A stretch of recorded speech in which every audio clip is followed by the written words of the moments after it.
Acúmulos intracelulares endógenos, vídeo 4.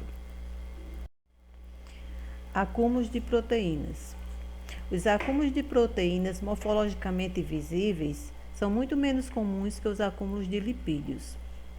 Mas os excessos de proteína dentro das células são suficientes para causar acúmulos morfologicamente visíveis. Excessos de proteínas podem também estar sendo apresentados à célula, além da capacidade dela metabolizá-la. Efeitos também no dobramento da proteína também podem causar acúmulo em uma variedade de doenças, como também a substituição de algum aminoácido da proteína pode levar também aos acúmulos. A microscopia, como nós vamos ver as proteínas? A microscopia óptica. Nós vamos ver como vacúolos ou massas arredondadas de gotículas eosinofílicas agregadas no citoplasma. Então, elas vão ficar no citoplasma e vão ser coloradas pela eosina na coloração de rotina ou HE. A microscopia eletrônica, as proteínas vão aparecer como matéria sem forma, amorfo, fibrilar ou cristalino. Acúmulos de proteínas causados por algumas doenças. Então, existe o acúmulo de proteínas nos túbulos contornados proximais, nos rins. Pessoas portadoras de algumas doenças, elas vão apresentar uma proteinúria, a presença de proteína na urina, que não é uma coisa normal. Isso acontece numa doença chamada de síndrome nefrótica. Na síndrome nefrótica, a pessoa possui a membrana glomerular extremamente permeável. É essa membrana que regula a passagem das proteínas. Como ela está muito permeável, vai passar muitas proteínas que são reabsorvidas pelos túbulos contornados proximais por pinocitose. Aí então vai haver fusão dos vacúolos pinocíticos aos lisossomas para formar o fagolisossoma, tentando destruir as proteínas. Mas como não consegue a grande quantidade de proteína que está sendo ofertada, essas proteínas ficam armazenadas nos túbulos contornados proximais como gotículas rosadas dentro do citoplasma da célula tubular. Se essa doença for tratada, essas proteínas serão metabolizadas e irão desaparecer. Portanto, é um processo reversível. Existe um segundo exemplo aqui, que é no caso das células plasmáticas envolvidas na síntese das imunoglobulinas. As células plasmáticas, quando estão sintetizando as imunoglobulinas, elas começam a produzir proteínas em excesso e vão apresentar seu retículo endoplasmático cheio de homogêneas inclusões. Esse aspecto é devido ao acúmulo dessas proteínas e é chamado de corpúsculo de Russell.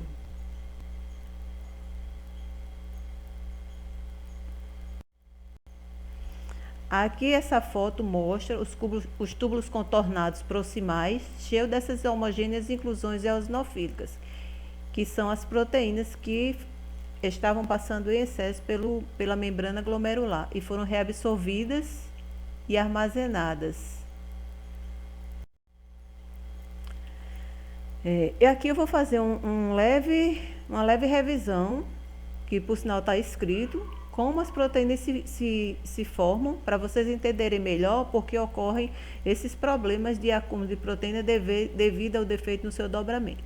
Então, 3. Defeitos no dobramento das proteínas podem também levar a acúmulos. Então, como elas se formam? As cadeias polipeptídicas nas centros de proteínas que são feitas nos ribossomos, elas são depois arranjadas em hélice alfa ou lâmina beta. E a configuração apropriada desse arranjo, que é o dobramento da proteína, ela é fundamental para a função de cada proteína e seu transporte através das organelas celulares. Aí aqui tem uma observação aqui embaixo. Acúmulos proteicos também são causados por defeito no dobramento da proteína e sequência alterada de aminoácidos. Sequências alteradas de aminoácidos ou uma anomalia na dobra de proteínas também causam defeitos nessas proteínas e fazem com que elas se acumulem, certo?